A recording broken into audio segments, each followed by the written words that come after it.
लोग खड़े, एक बार इधर अपना कैमरा करके दिखाना भाई। इनको पूछ रहा हूं कि आपका कर्जा माफ हुआ क्या किसी का? सब लोग हाथ खड़े करके बताओ हुआ क्या? सामने वाले बताओ किसी का कर्जा माफ हुआ क्या? इधर वाले बताओ किसी का कर्जा माफ हुआ क्या? अगर कर्जा कोई माफ हुआ होगा तो मुझे लगता है किसी कांग्रेस के नेता का हुआ होगा, बाकी किसी का कर्जा माफ नहीं। प्रदेश के किसानों के साथ में धोखा करने का काम इस सरकार ने किया। केवल कर्जा माफ नहीं करते तो शायद राजस्थान का किसान आक्रोशित नहीं होता। कर्जा माफ नहीं करने के चलते हुए जो आस उन्होंने जगाई थी, किसान और कर्ज में डूबता गया। इस राजस्थान के किसान को जो सम्मान हासिल था दशकों से कि चाहे कितनी भी विपरीत परिस्थितियां हो, राजस्थान में किसान कभी आत्महत्या करने को मजबूर नहीं होता। 20,000 किसानों की जमीन नीलाम हुई और राजस्थान में 2,000 किसानों की आत्महत्या का पाप इस वर्तमान की अशोक गहलोत सरकार के सिर पर चढ़ करके बोल रहे हैं। उतना भी नहीं, उसके बाद में भी आज किस तरह के हालात राजस्थान में। एक तरफ राम रूस गया, पिछले 87 साल में अगस्त के महीने में सबसे कम बरसात अगर कहीं हुई है, सबसे सूखा अगस्त का महीना पिछले 87 साल में कोई एक निकला है तो अब के बार का महीना निकला। पहले जब तूफान आया था और तूफान के समय में तेज बरसात हुई, मेरे किसान ने खेत में हल कर चलाए, धरती का सीना फाड़ करके बीज बो करके इस आकांक्षा के साथ, अपेक्षा के साथ में बच्चे की तरह अपनी फसल को पाला था। लेकिन हुआ, राम रूस गया।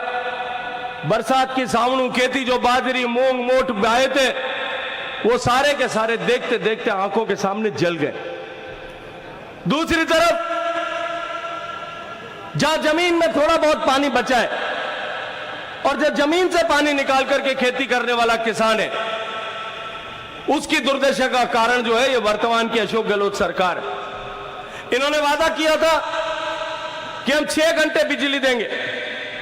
मैं आज आप सबसे पूछना चाहता हूं, भाई बिजली 6 घंटा आवे यहां पर खेती रिक नहीं आवे, आवे कि नहीं आवे भाई?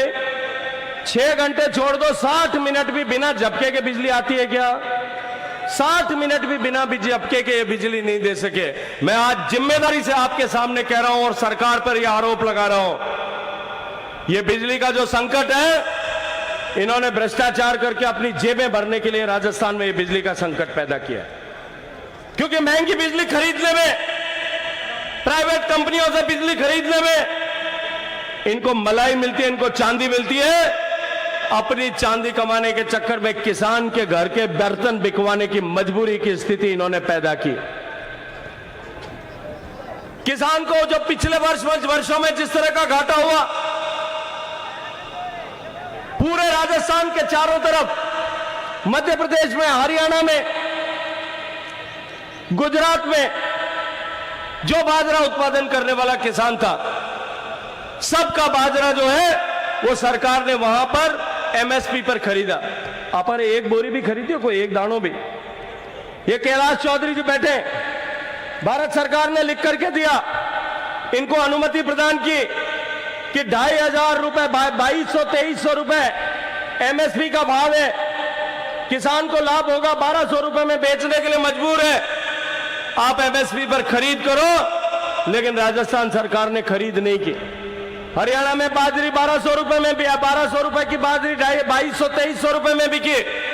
गुजरात में 2,200-2,300 रुपए में बिकी। मध्य प्रदेश में भी उसी भाव में बिकी। राजस्थान के किसान को एक बोरी पर 1,000 रुपए का नुकसान करने का पाप किसने किया? अशोक गहलोत सरकार ने राजस्थान के किसान को 1,000 रुपए पर बोरी के हिसाब से नुकसान देने का काम किया। भाई हिसाब किताब बराबर करना है कि नहीं करना है? अब के बार हिसाब किताब बराबर करना है कि नहीं करना है? जोर से बोलो, करना है कि नहीं करना है? किसान के साथ में धोखा करने वाली इस सरकार का हिसाब किताब बराबर करेंगे। ये संकल्प परिवर्तन का लेने के लिए हम ये यात्रा आयोजित कर रहे हैं।